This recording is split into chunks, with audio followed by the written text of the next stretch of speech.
ഒരു കാലത്ത് വിദ്യാഭ്യാസത്തിൽ പിന്നാക്കം പോയവരും 10ാം ക്ലാസ് പാസ്സാകാൻ കഴിയാത്തവരും തൊഴിൽ കണ്ടെത്തുന്ന മേഖലയായിരുന്നു ഗൾഫ് നാടുകൾ.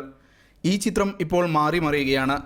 ബ്ലൂ കോളർ അൺസ്കിൽഡ് ജോലികളിൽ ഇന്ത്യയിൽ ലഭിക്കുന്നതിന് തുല്യമായ വേതനം മാത്രമേ ഇപ്പോൾ ഗൾഫിലുള്ളൂ. കേരളത്തിൽ നിർമ്മാണ മേഖലയിൽ ജോലി ചെയ്യുന്നവർക്ക് ഇപ്പോൾ ശരാശരി 400 മുതൽ 500 രൂപ വരെ ദിവസവേതനം ലഭിക്കുന്നുണ്ട്. ഒമാനിൽ 60 മുതൽ 100 റിയാൽ വരെയാണ് മാസശമ്പളം.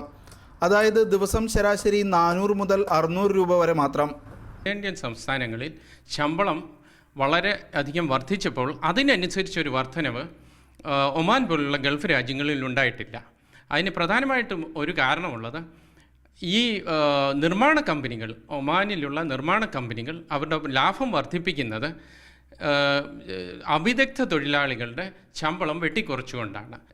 ഹൗസ് മെയ്ഡ്സ് ഒഴിച്ച് ബാക്കി ഒരു ജോലിക്കും തന്നെ മിനിമം വേതനം ഇവിടെ നിജപ്പെടുത്തിയിട്ടില്ല.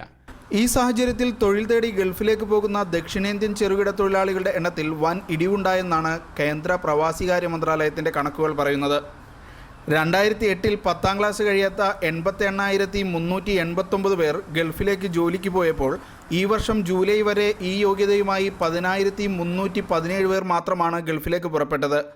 2009 മുതൽ തന്നെ ഈ കണക്ക് 50% കുറഞ്ഞിരുന്നു. പിന്നീട് ഓരോ വർഷവും കണക്ക് താഴേക്ക് പോയി.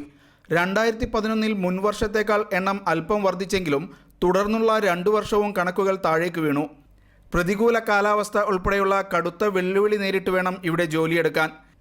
എന്നിട്ടും ഒന്നും ബാക്കിയാകാത്ത സാഹചര്യത്തിൽ ബ്ലൂ കോളർ ജോലിക്കായി ഇനിയും മലയാളികൾ ഗൾഫിലേക്ക് തിരിക്കേണ്ടതുണ്ടോ എന്ന ചോദ്യം പ്രസക്തമാകുന്നു. Shino Shamsuddin, media 1, Muscat.